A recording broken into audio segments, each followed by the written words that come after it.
Hello, everybody. Welcome back to the channel.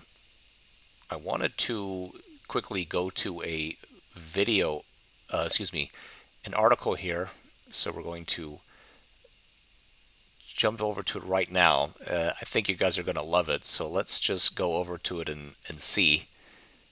All right. So Taiwan raids Supermicro in Nvidia AI chip smuggling probe.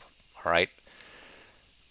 So Taiwan's Keelung District Prosecutor's Office raided the Taiwan offices of Super Microcomputer and two other firms Monday as part of an expanded investigation into the alleged smuggling of Nvidia AI chips to China, with the number of people under investigation growing from 3 to 9. Huang Sheng, the Keelung head prosecutor, told AFP that Monday's operation spanned 12 locations, among them 6 private residences and the offices of 3 companies: Nasdaq-listed Super Microcomputer and Taiwan-listed firms Albatron Technology and Chief Telecom. All 3 companies said they are cooperating with prosecutors. Investigators allege the suspects falsified paperwork to facilitate the unauthorized shipment of approximately 50 Super Micro servers loaded with advanced Nvidia chips to China, circumventing U.S. export controls. At least a portion of those servers passed through Taiwan customs inspection before being routed to China by way of Japan, according to Bloomberg.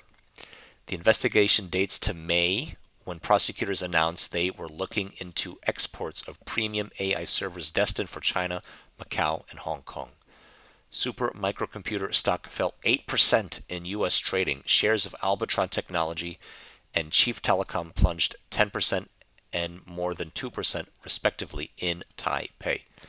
In a statement, Super Micro said it remains committed to ensuring its technology reaches only lawful end users, adding that its products have repeatedly been continued to be targeted in these matters and that the company is working with authorities in Taiwan and elsewhere.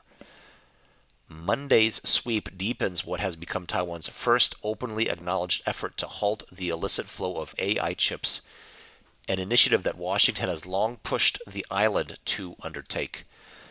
Because Taiwanese law contains no provision specifically criminalizing AI chip sales to China, authorities have had to piece together cases using other statutes not designed for that purpose. To close that gap, DPP legislator Cheng Chia-ping, affiliated with President Lai Ching-te's ruling party, is drafting a Foreign Trade Act amendment that would establish a dedicated mainland China semiconductor chip clause banning such shipments outright. At a Taipei forum earlier this month, Cris, a Council on Foreign Relations specialist on China and AI who served on the National Security Council, described the diversion of chips through Taiwan and Southeast Asia as a really significant problem. It's not a criminal violation in Taiwan to export AI chips to China. Obviously, it is under U.S. law, but it's not under Taiwanese law. That needs to change, right? He said. The Taiwan probe is separate from, though potentially connected to, a U.S. case that has already drawn in Supermicro's leadership. Federal authorities charged Supermicro's co-founder Yi Xian Walilia and 2 others in March for diverting roughly 2.5 billion in Nvidia-equipped service to China through a Southeast Asian intermediary. A Bangkok-based firm called OBON Corp was later identified as the alleged middleman in that scheme, according to the outlet. Prosecutors cautioned against drawing conclusions, saying that they have not yet established any connection between the Taiwanese investigation and the U.S. proceedings. So, the key here to understand, as this article noted, is that you have 2 things really going on. The first, as we just read towards the bottom, is that we can see back in March, which is just a few months ago, that you can see Micro co-founder, Supermicro's co-founder, Mr. Wally Liaw, were diverting roughly 2.5 billion worth of Nvidia equipped service to China through a Southeast Asian intermediary. Okay, so but then we're going to find the Where is the statute? Where is the law? And as this person, Chris McGuire, noted, who counsel and foreign relations specialist on China, guess what? He said, quote, it's not a criminal violation in Taiwan to export AI chips to China. Obviously, it's under U.S. law, but it's not under Taiwanese law. And then he finishes by saying that needs to change, right?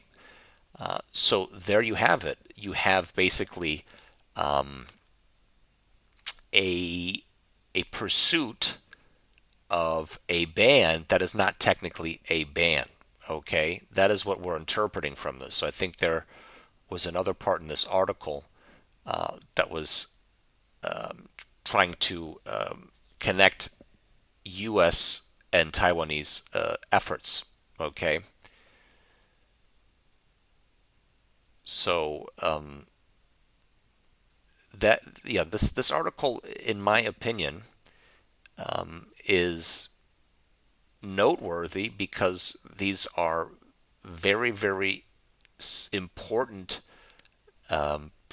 precedents. Okay, if we're looking for a precedent, you have it right here back in the month of March. Okay, but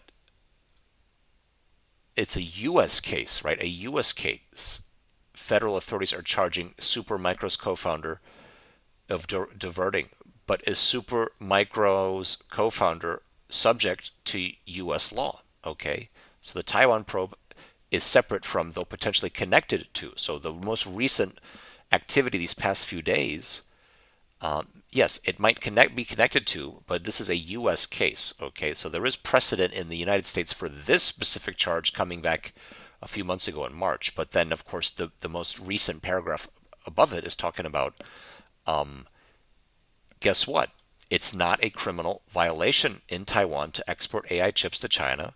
Obviously, it is under U.S. law. So where's the jurisdiction? It really would be the conclusion of this article. So this has market effects. If we scroll back up here real quickly, you can see that Super Microcomputer fell 8% in U.S. trading. Okay, and then over in the Taiwan Stock Exchange, these other two companies were negatively affected by 10% and 2%. Okay, so this does move markets. So nonetheless, yeah, in 12 locations overall on the Monday operation across Taiwan, Taipei, Taiwan. All right, so we're going to wrap it up there, but I just wanted to bring that to people's attention. This is something that is, of course, the convergence of several things. We're talking some of the biggest companies on planet Earth when it comes to valuation, some of the most important industries when we're talking about, super micro semiconductors, microchips similar. And then what about regulation? We have two different sets of jurisdictions, two different sets of laws. One country it is an offense, but one country it's not. Okay.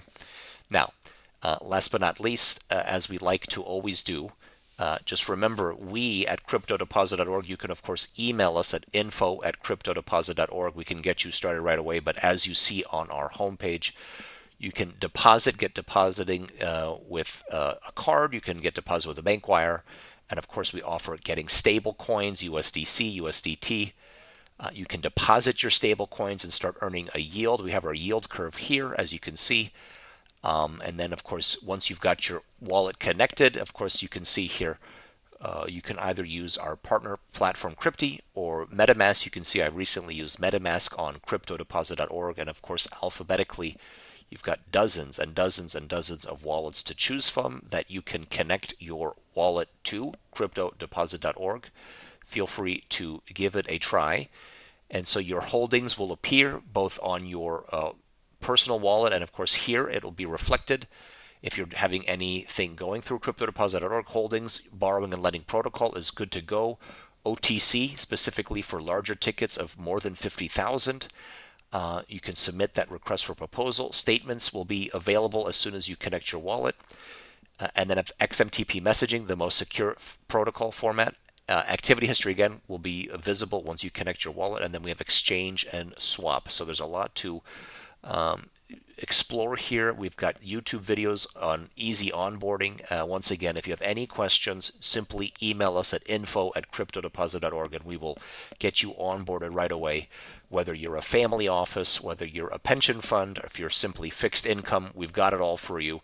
So don't be shy. And with that being said, we're going to wish everybody a wonderful day, a wonderful afternoon, a wonderful evening, wherever you all may be.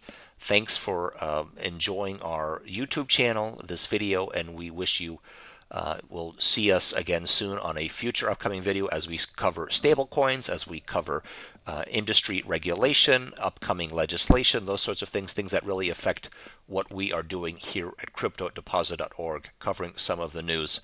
So until the next video, wishing you all a good one and see you again hopefully very soon.